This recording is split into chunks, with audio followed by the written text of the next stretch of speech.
Ever woken up next to someone and felt like you got hit by a truck instead of getting a good night's sleep? You're not alone. We've all joked about energy vampire partners, but there's real psychology behind that feeling. Carl Jung, the Swiss psychiatrist who coined ideas like the shadow and the anima, said sexual energy is just one face of a larger life force he called libido.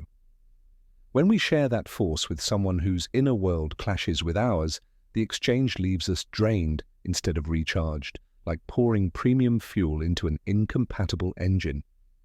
Stick around and you'll see why the problem isn't sex itself, but sharing it with the wrong soul.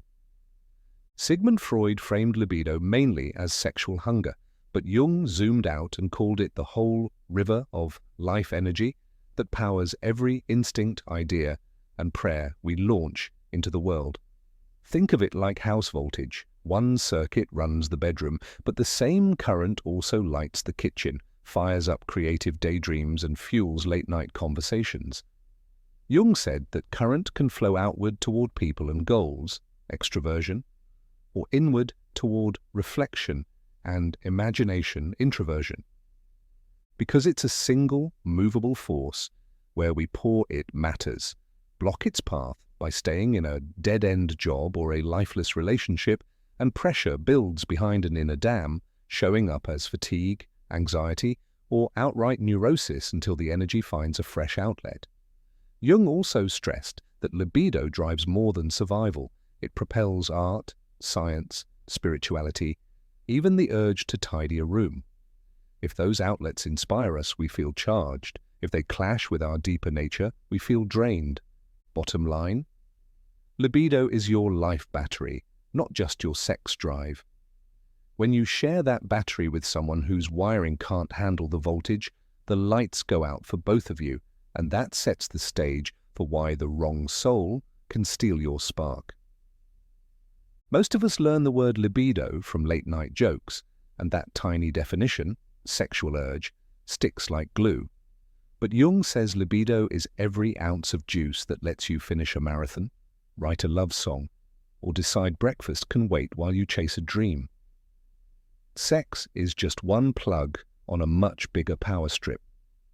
Acting like it's the only plug is where trouble begins. Imagine your life energy as a multivitamin. Swallow it whole, and your body distributes nutrients to brain, muscles, heart, creativity, and, yes, eros. Now picture handing that entire pill to someone else each time you hook up. If their system can't digest what you're offering because their values, wounds, or worldview clash with yours, you wake up starving for nutrients you just gave away. This mismatch explains why a one-night stand can leave you slumped like a deflated air mattress, while a quiet evening holding hands with someone who gets you feels electrifying. It's not the amount of physical contact that decides your mood, it's whether the exchange honors the broader river of vitality underneath it. So when you feel spent after intimacy, ask first, did I just shrink my life force to a single act? You didn't lose energy to sex. You lost it to the belief that sex alone could feed the soul. Reclaiming that wider view is step one toward partners who recharge instead of drain.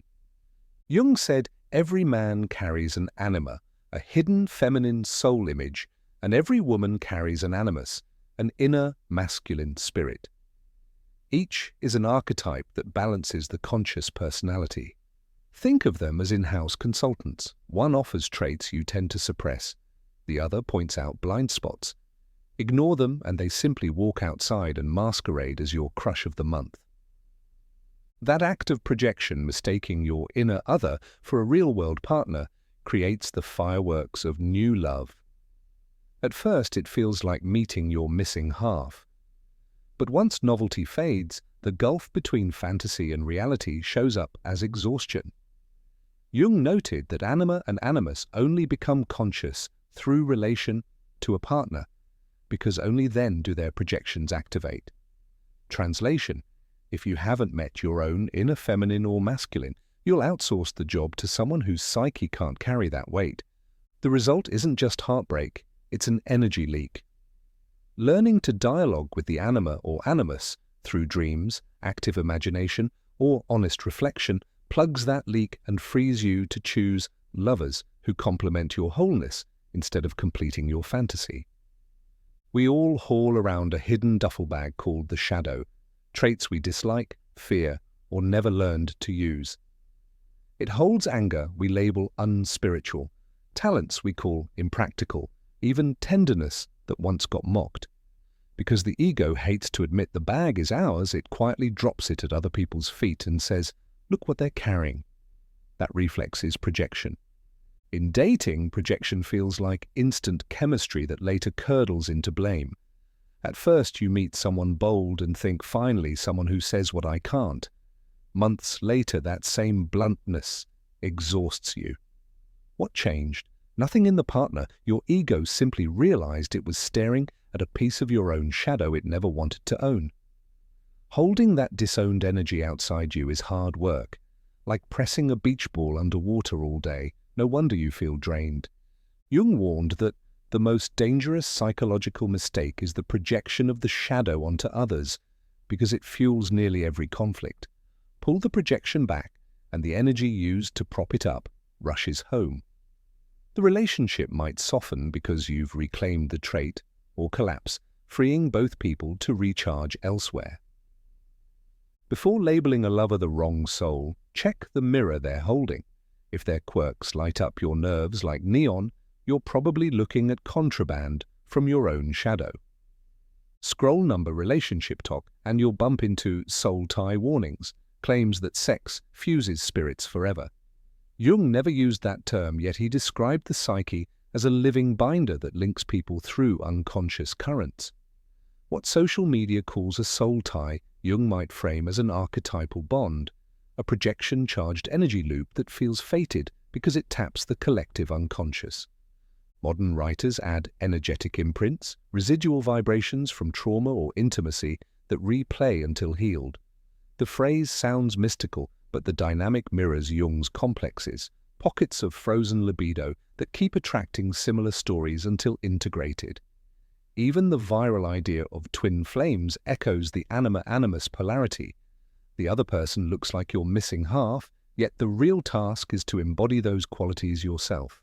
So, are soul ties real? If real means cables you can measure, probably not. If it means psychic feedback strong enough to steer feelings and choices, Jung would say yes.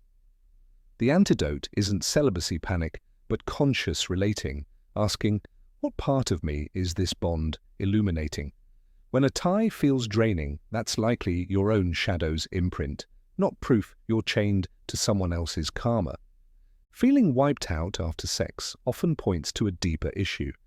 You're giving away pieces of yourself you've never learned to hold. Jung called the fix individuation, the lifelong job of becoming a whole person, conscious of every hidden motive, fear, and talent. He said this path is experienced only by those willing to do the wearisome but indispensable business of facing the unconscious. Picture your mind like a phone. Even when the screen is dark, dozens of background apps chew through the battery. Those apps are ignored traits, anger you swallow, softness you hide, dreams you call silly. Individuation is opening each one, deciding whether to keep it, then updating or deleting it. Once fewer apps run in secret, the battery that used to vanish into hidden processes is suddenly yours again. Therapists break the work into 3 moves. Notice an energy leak, a strong reaction, a draining romance. Name the hidden part involved and live a small action that reintegrates it. Maybe setting a boundary, speaking a truth, or practicing a talent. Research shows people who set and defend healthy boundaries report less burnout and steadier energy in both work and love. Individuation isn't mystic fluff, it's practical power management. The more of yourself you bring home, the less you have to hand over to anyone else just to feel complete. Ready for hands-on fixes? Try these 3 moves to stop leaking life energy after intimacy and start feeling powered up again. Set a 10-minute timer, open a notebook, and finish this sentence fast. I get annoyed when my partner. Keep writing until the timer dings. Then flip each complaint into a mirror. Where do I do, fear, or secretly want the same thing? That's your shadow talking. Writing it down eases projection and frees emotional bandwidth. When a lover's quirks stir a strong reaction, try Jung's favorite tool instead of firing off a text.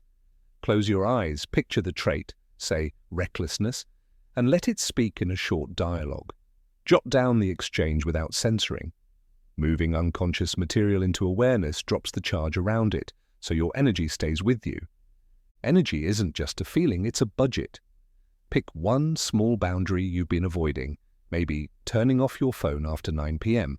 or skipping sex when you're exhausted. Hold that line for 7 days.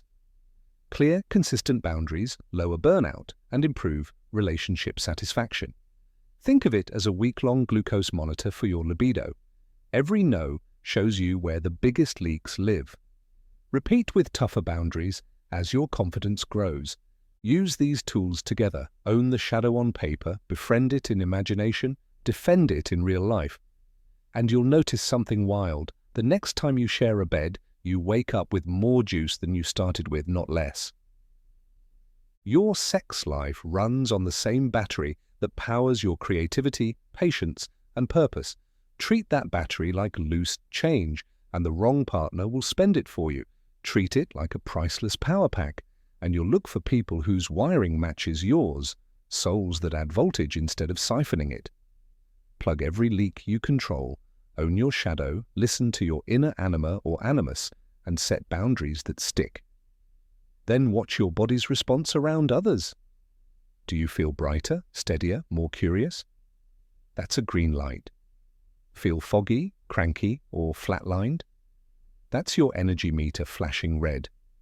Choose accordingly, and you won't just avoid feeling drained, you'll wake up charged for whatever comes next.